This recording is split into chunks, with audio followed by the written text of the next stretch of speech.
நிலா இந்தா. வேணாமா. குடி. மா, நான் உங்ககிட்ட ஒன்று கேட்டேன்ல, வீட்டுக்கு வந்ததும் சொல்றேன்னு சொன்னீங்கல்ல.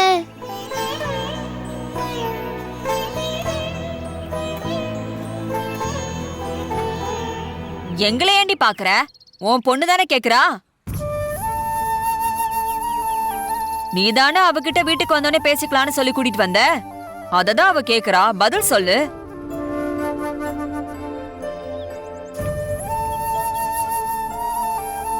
நிலா, நீ முதல்ல ஜூஸ குடி.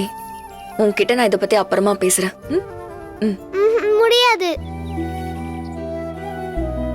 ஹாஸ்பிட்டல்ல இருக்கும்போது இதே தானே சொன்னேன். இப்போ உடனே சொல்லணுமா? நம்ம இங்கே தானே இருப்போம், தேனிக்கெல்லாம் போக மாட்டோம் தானே.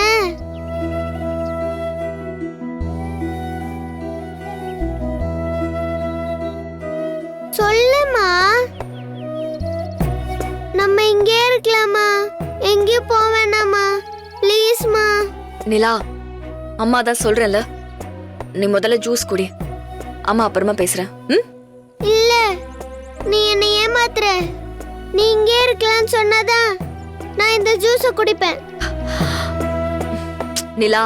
விஜய், சரின்னு சொல்லு விஜய். ஏன் இந்த விஷயத்துல விடாப்படியா இருக்க? என்ன பிரச்சனைனாலும் சொல்லு விஜய்.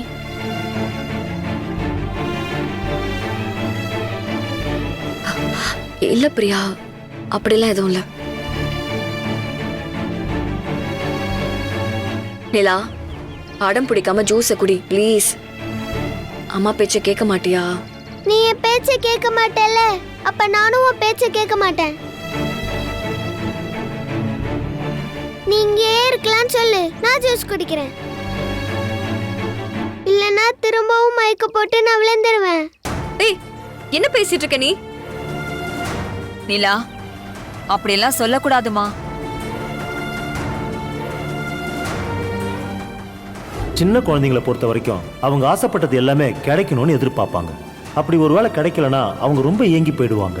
அதையே யோசிச்சு டிப்ரெஷன் ஆயிடுவாங்க. முடிஞ்ச அளவுக்கு அவங்க ஆசைப்படுறது நியாயமானதா இருந்தா அதை வாங்கி கொடுக்கறதா நல்லது. குழந்தைகளை தாண்டி நமக்கு என்ன இருக்கு?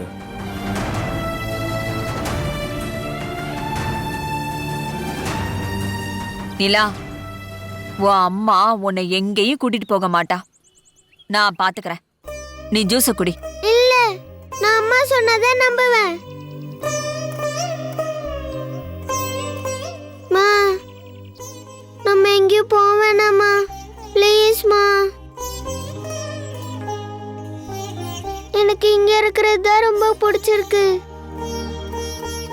எனக்காகமா ப்ளீஸ்மா.